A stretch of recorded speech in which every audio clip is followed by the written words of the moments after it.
We are edging increasingly close to a coalition of chaos. Keir Starmer used his New Year's speech today to do what he always does, reveal absolutely nothing about what any of Labour's policies are. Oh, hang on, wait, what's that? I think we've got a Labour policy announcement, have we?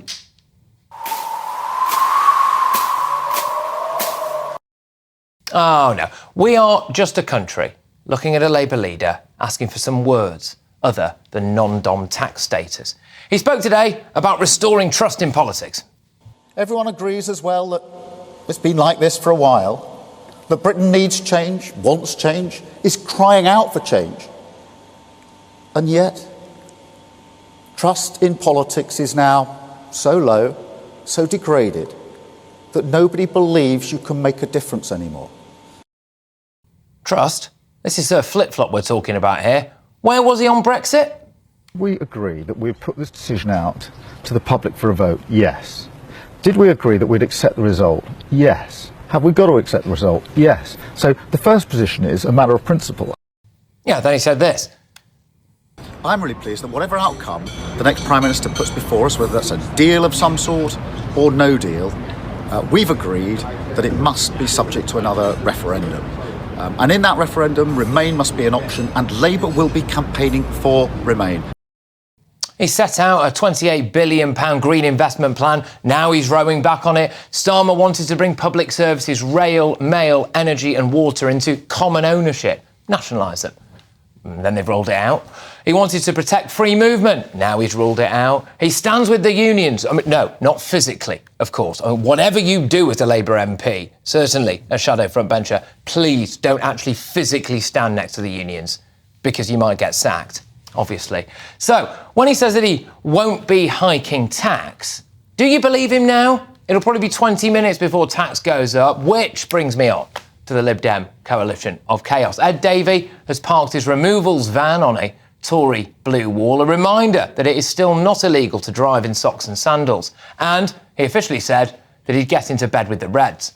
So I'm focused on the general election. I announced today that we think the general election should be on May the 2nd, and it couldn't come soon enough. We'll be tabling a bill in Parliament next week which would give MPs the chance to call the general election rather than Rishi Sunak running away and hiding away. Let's have that general election now. People need that change.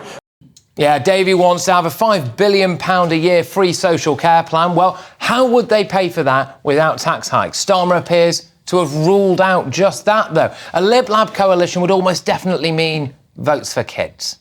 A big believer in 16-year-olds being able to express their views, have their vote and win darts tournaments. Labour wants to build 1.5 million homes. The Lib Dems won a load of local council seats by blocking planning applications. In September, Ed Davey refused to answer 7 times if the Lib Dems would push Britain to rejoin the EU. Neither Ed nor Keir really appeared to know what a woman is. Look, things are bad now. The Tories have been utterly useless, OK? But it is worth thinking about how chaotic an actual Lib Lab coalition would be. Let's get the thoughts now of my panel. We've got Star Daily Telegraph columnist Alison Pearson. We've got Conservative peer Lord Bailey. And I'm just going to call you an anarchist. It's Lisa Mackenzie. Thank you very, very much. It's because, you know why? It's because I can't pronounce ethnographer. There we are. OK, good. Look, Alison, I'll start with you. How likely do you think a coalition of chaos is? I don't think there'll be a coalition. I think Labour will get a comfortable majority, which will be based on clawing back a lot of SNP seats in Scotland. Red Wall voters who back Boris in huge numbers are massively upset with the non-Conservative Conservative government. I think the Lib Dems will pick up a few seats in the blue wall, but I think Labour will. You won't like this, Patrick, but I think they will get a comfortable majority on their own. And I'm hearing from senior sources in the Conservative Party that they are now working out how few seats they'll be down to, and that's with reform only and with Nigel Farage and reform. And I think if it's with Nigel Farage and reform, we could be looking at going below 100 seats for the Conservatives. But should we be afraid? Yes, we should, absolutely. I think under Keir Starmer, we would have an explosion of wokery. I think our woke civil service, woke universities, woke NHS, they would be given absolute licence to, you know, enforce pronouns on the rest of us. And the net zero thing would go gangbusters and would penalise ordinary working families. The only consolation I can find, Sean Bailey, is that lots of us are going to be under arrest for not using the correct pronouns. Okay. And so it's going to be a very nice jail cell with a few of us, isn't it? Sean, should we be afraid of a Lib Lab coalition?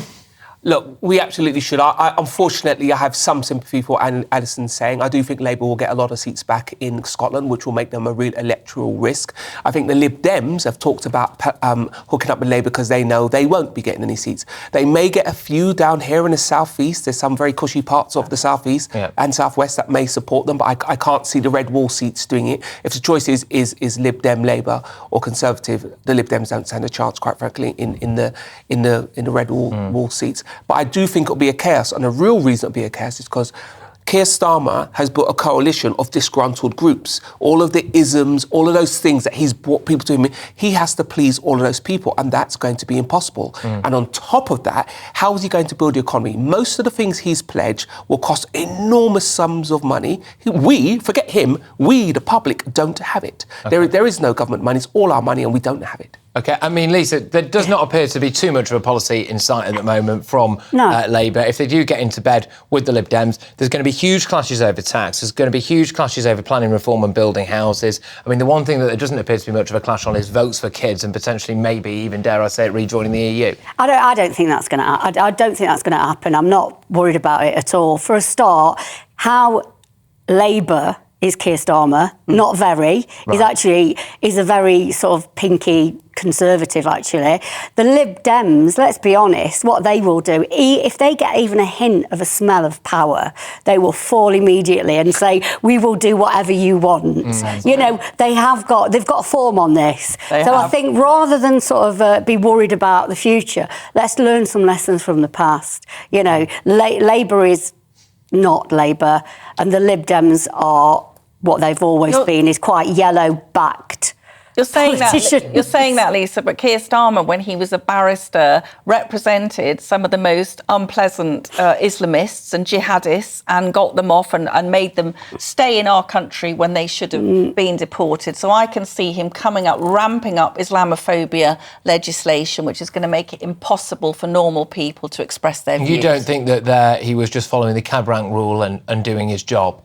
I think he once said something like, basically, any qualms about immigration should make anybody feel uneasy. Yeah. But he is not, and I think immigration's bad now. It will be 10 times worse under Labour. This is the challenge. They've always used the word safe and legal routes, never said what that's meant. In the launch today, never said what he will do. And what's important, whilst you're in opposition, of course, you're not giving too much policy, but when you have an election, it is incumbent on you to tell people what you're going to do. The fact that he hasn't done that shows you that he is worried about what he'll have to do. Well, every single time not every single time, a lot of the time, when he said something, inevitably there's been the old reverse ferret within seconds. So, I mean, he talks about trust in politics. I mean, I get it. I get it that people will be shouting at their TV screens now saying, well, you know, come on, the Tories are no better. We've had, you know, very squiffy data on immigration. We've had loads of problems when it comes to the Conservative Party.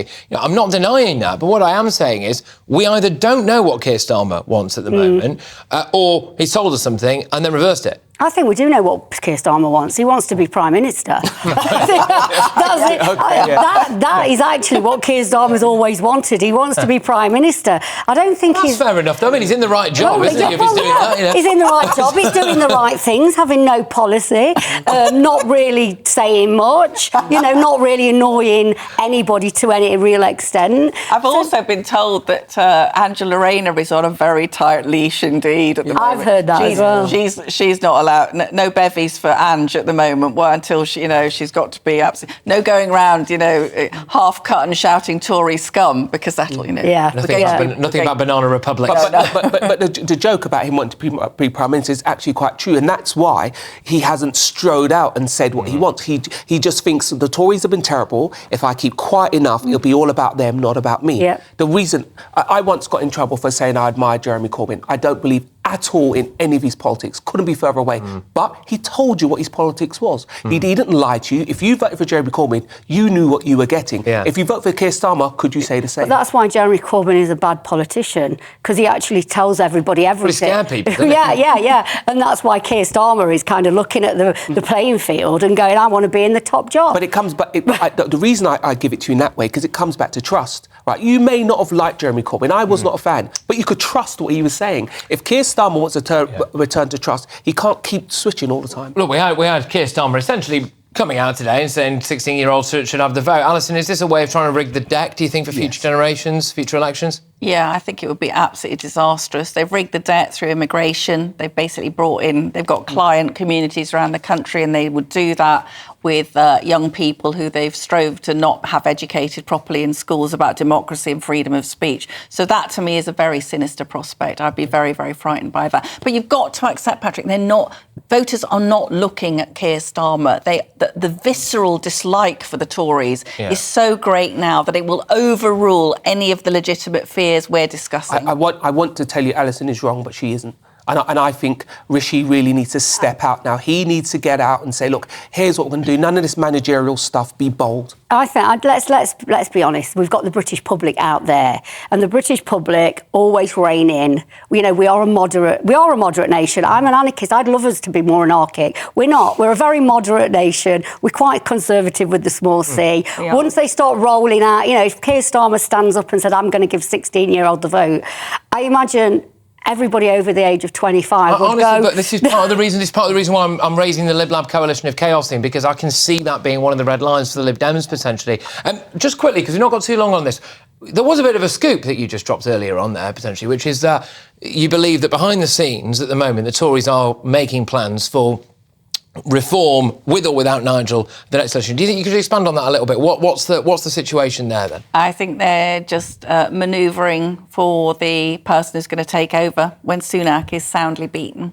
Okay. And I think they are working out how bad is the defeat going to be, and they think it'll be bad if reform will probably take 10% in most Tory. It's going to stand in every single Tory constituency, so they could take 10 to 13%. If Nigel attaches himself firmly to reform, you could be looking at going over 50, between 15 and 20%, and that would take the Tories below 100 seats. So what we're talking about now, Patrick, is who is going to be the next Tory leader, Kemi Badenoch.